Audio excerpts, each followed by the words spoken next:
in this video we will discuss about the equivalent capacitance in series combination. तो basically equivalent capacitance होती क्या है? Equivalent capacitance होती है कि ये वो सिंगल वैल्यू कैपेसिटर की होती है जो कि उतना ही चार्ज कलेक्ट करे जो कि ये तीनों इकट्ठे मिलके कर रहे हैं. जैसे मैं एक डायग्राम और ड्रॉ करूं यहां पर,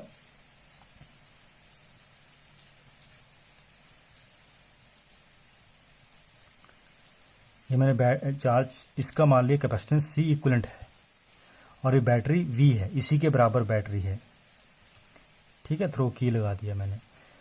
तो इक्विवेलेंट कैपेसिटेंस, ये इक्विवेलेंट कैपेसिटेंस तब होगी जब ये उतना ही चार्ज कलेक्ट करे, यानी कि क्यू चार्ज कलेक्ट करे उसी बैटरी के साथ जो कर की ये तीनों इकट्ठे मिलके उस चार्ज को कलेक्ट करते हैं with same potential. So that is known as a equivalent capacitance.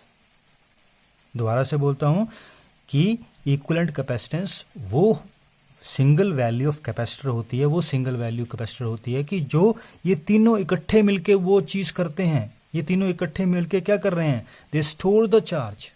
जो तीनों इकट्ठे मिलके ये स्टोर द चार्ज कर रहे हैं वो अकेला उस चीज को कर लेता है उसी बैटरी के साथ. सो दैट सिंगल वैल्यू, उस सिंगल वैल्यू ऑफ कैपेसिटर को बोलते हैं हम इक्विवेलेंट कैपेसिटेंस. जैसे फॉर एग्जाम्पल मुझे यहां से ये चीजें यहां से उठा करके मुझे यहां तक रखनी है. ठीक है ना, ये खाली स्पेस पड़ा है, मुझे यहां पर रखनी है. तो मैं दो तरीके से कर सकता हूं. मेरे पास 4 टेम्पोज हैं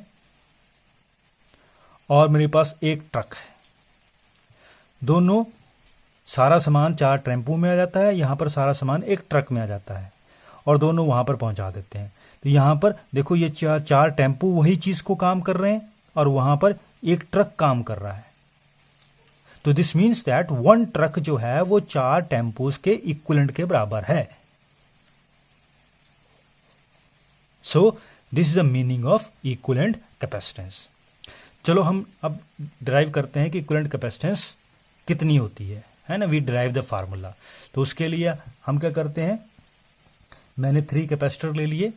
ठीक है, उसको बैटरी से कनेक्ट कर दिया, ये वाले बैटरी से कनेक्ट कर दिया. मान लिया इसकी कैपेसिटर C1 है, इसकी C2 है और इसकी C3 है. तो मुझे मालूम है ये सारे किस कॉम्बिनेशन में है? सीरीज कॉम्बिनेशन में. अभी हमने डिस्कस किया कि सीरीज कॉम्बिनेशन में क्या होता है, चार्ज कांस्टेंट होता है और पोटेंशियल जो होता है वो सम ऑफ इंडिविजुअल पोटेंशियल होता है. तो पोटेंशियल इसका मान लिया V1 है, इसका मान लिया V2 है और इसका मान लिया मैंने V3 है. अब मुझे V1 और V2 V3 की वैल्यू निकालनी है. तो उसके लिए वी नो द फार्मूला कि इलेक्ट्रिक पोटेंशियल जो होता है that is charge per unit capacitance. Charge per unit capacitance. तो यहां इस फार्मूले से हमें V1 निकल जाएगा. So from the formula we get V1 कितना होता है, V1 will be equal to, इसका चार्ज कितना है Q और इसकी कैपेसिटेंस कितनी है C1. V1 निकल गया मेरे पास. V2 कितना होगा, ये V2 निकालना है. इसका चार्ज कितना है Q, इसका कैपेसिटेंस कितना है C2. फिर V3 निकाल लिया हमने. तो V3 कितना होगा, इसका Q कितना है Q, इसका कैपेसिटेंस कितना है C3. सो हमने V1, V2 और V3 की वैल्यू निकालनी है और ये सारी वैल्यूज जो हैं इस इक्वेशन में पुट कर देंगे इन सेकंड इक्वेशन. ठीक है. सो फ्रॉम अबव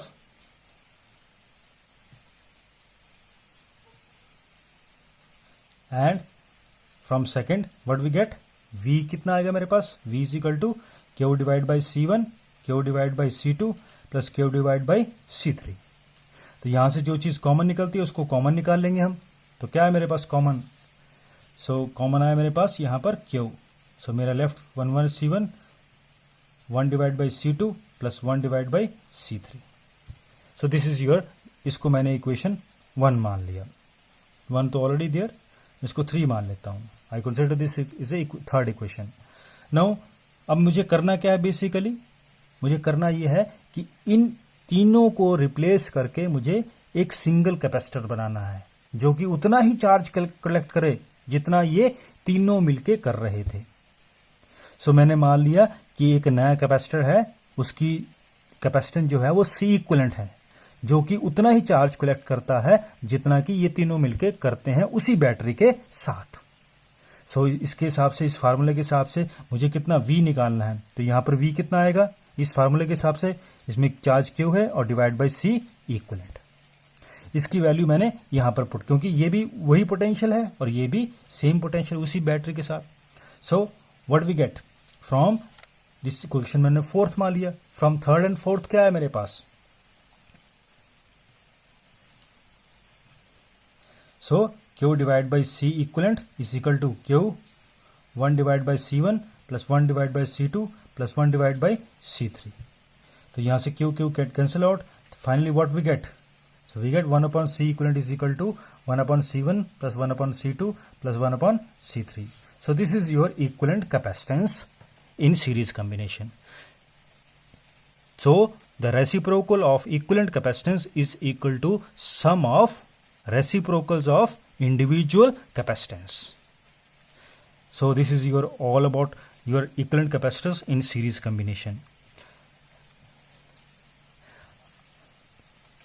If अगर मेरे पास सिर्फ दो ही दे रखे हों, है ना, C1 C2 दो कैपेसिटेंस दे रखे हों, तो उसके लिए इक्विवेलेंट कैपेसिटेंस सीधा निकाल सकते हैं, that is will equal to C1 their product divide by their sum. Generally we will have only two capacitors, तो उसके लिए सीधा कैपेसिटेंस का फार्मूला हम यूज कर दिया करेंगे, that will be equal to C1 product, दो कैपेसिटेंस का product divide by their sum. So this is your equivalent capacitance in series combination. अब हम करेंगे equivalent capacitance in parallel combination.